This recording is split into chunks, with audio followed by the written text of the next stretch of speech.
Bueno, la idea de este video es hacer un repaso general de lo que venimos viendo en la materia mecánica de los fluidos. Como primer punto, vimos lo que es sistema de unidades, y este es un punto meramente de repaso.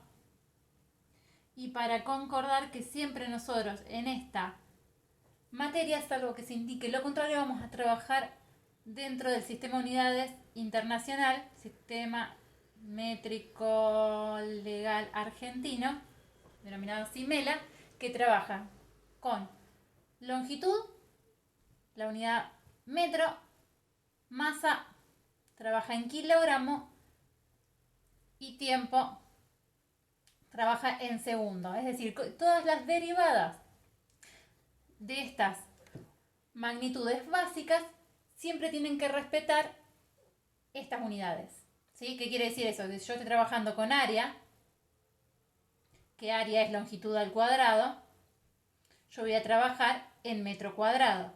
Por tanto, si yo tengo algún dato que no esté dentro de esta unidad, es decir, que tengo decímetro cuadrado, centímetro cuadrado o cualquier otro, siempre deberé llevarlo al equivalente en metro cuadrado. Y así, si yo tengo masa o tiempo en otra unidad, siempre la llevaré a esta unidad. Y así con cualquier otra derivada. Por ejemplo, en vez de tener presión en pascal, que sería la multiplicación de estas unidades, la tendría en atmósfera, deberé llevarlo a su correspondiente equivalente en pascal. ¿Sí? Eso en cuanto al sistema de unidades. Lo que ustedes siempre tienen que hacer es verificar que los datos estén todos en las unidades que yo necesito. Y nunca, pero nunca podría tener o podría multiplicar centímetro con metro. Siempre debe llevarse a las unidades correspondientes. Como segundo punto, vimos lo que es, propiedades de los fluidos. Vimos algunas de las propiedades que son las que nos interesan a nosotros para empezar a trabajar con la materia. Vimos lo que es presión. Primero vimos lo que es presión en sólidos. Vimos densidad. Y vimos peso específico. ¿Sí? Y teóricamente también vimos lo que es viscosidad. Bien, presión. Presión es la fuerza que es el resultante entre la fuerza que yo ejerzo sobre un objeto y el área de dicho objeto donde yo estoy aplicando esta fuerza. ¿Sí? Entonces, la presión es la fuerza sobre área. La unidad que nosotros vamos a trabajar en presión es pascal y surge de la derivada entre el newton y el metro cuadrado. El newton es la unidad de fuerza, metro cuadrado es la unidad de área. ¿Sí? Si yo quisiera desarrollarlo un poco más, el newton es kilogramo por metro sobre segundo al cuadrado dividido metro cuadrado. Este metro se me va con este cuadradito, por lo tanto me queda kilogramo sobre metro por segundo, que es lo mismo que decir pascal. Bien, ¿qué nos indica la fórmula? Y si yo puedo ver la fórmula, puedo ver que la fuerza es proporcional a la presión y el área es inversamente proporcional, por una cuestión de denominador y numerador. ¿Qué quiere decir esto? Que si yo tengo un objeto, ¿sí?, con una misma área, o sea, mantengo el área constante, a mayor fuerza que le esté aplicando, mayor va a ser mi presión resultante. Es decir, la fuerza, cuanto mayor sea, es una flechita para arriba por las dudas, mayor va a ser mi presión resultante manteniendo la misma área. Y justamente es lo inverso, cuanto mayor sea mi área, manteniendo una fuerza constante, menor va a ser la presión que yo estoy notando. ¿Sí? Y este es un ejemplo sencillo que se puede ver cuando yo estoy con distintos zapatos. ¿Sí? Mi peso se mantiene el mismo, por lo tanto mi masa va a ser la misma, no va a variar la fuerza que yo le estoy generando al suelo. Ahora sí voy a poder ver que si yo, lo voy a trabajar con ustedes porque yo diría tacones, pero ustedes nunca van a usar un zapato con taco, pero sí, si alguna vez usaron los botines de fútbol, van a notar que cuando ustedes andan con zapatillas normales, ¿sí? Dejan una huella determinada. Ahora, cuando andan con los botines de fútbol, esa huella es mucho más profunda. ¿Por qué? Porque el peso que ustedes tienen se reparte. En el caso de la zapatilla plana, se va a repartir en una mayor área que en el caso de los botines.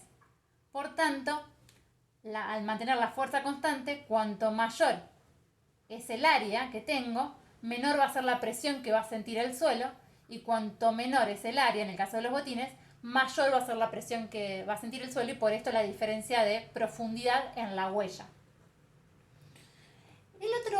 La otra propiedad que vimos es densidad. La marcamos con la letra delta griega, que es la división entre la masa y el volumen. ¿Qué quiere decir esto? Que la densidad es la cantidad de materia que yo tengo por unidad de volumen. ¿Sí? Al igual que en presión, cuanto mayor cantidad de materia tengo en un cubo que tiene un volumen, como volumen 1 metro cuadrado, mayor va a ser mi densidad. Cuanto menor es la masa o la cantidad de materia que tengo en este mismo cubo, menor va a ser la densidad. Ante dos masas iguales, o sea, el peso es el mismo, de dos objetos, cuanto mayor volumen tenga el objeto, menor va a ser mi densidad. Es decir, que cuanto mayor masa, mayor densidad, manteniendo el volumen constante. Cuanto mayor volumen, manteniendo la masa constante, menor va a ser la densidad del cuerpo. La unidad que trabajamos nosotros para cuando trabajamos de densidad es kilogramo por masa y volumen en metro cúbico, o sea, longitud a la 3. La última propiedad que desarrollamos es peso específico, que es el peso que tiene un objeto por unidad de volumen, nuevamente. Y acá podemos hacer la misma relación. Cuanto mayor peso tenga el objeto, ante un mismo volumen, va a ser mayor el peso específico. Cuanto mayor es el volumen que tenga el objeto, ante un peso constante, menor va a ser el peso específico. La unidad que trabajamos en peso específico es peso, es una magnitud de fuerza, por lo tanto está en newton. Volumen es longitud al cubo, por lo tanto está en metro cúbico. ¿Sí? La relación que hay entre densidad y peso específico surge a partir de desglosar la fórmula del peso, que si nosotros recordamos, peso es masa por gravedad, ¿sí? Entonces, mi peso específico es peso sobre volumen. Si yo en vez de poner peso pongo masa por gravedad sobre volumen, obtengo la relación de densidad. Densidad dijimos que es masa sobre volumen, en tanto podría decir que peso específico es lo mismo que ser densidad por gravedad. Y después como propiedad no desarrollada vimos lo que es viscosidad. Digo no desarrollada porque no vamos a trabajar aún con esta propiedad, viscosidad. Que la viscosidad es la resistencia que tiene un material a fluir, es decir, a desplazarse. Cuanto más viscoso es el material, menor posibilidad de desplazamiento va a tener. Cuanto menos viscoso es, mayor va a ser la capacidad de desplazamiento que tiene.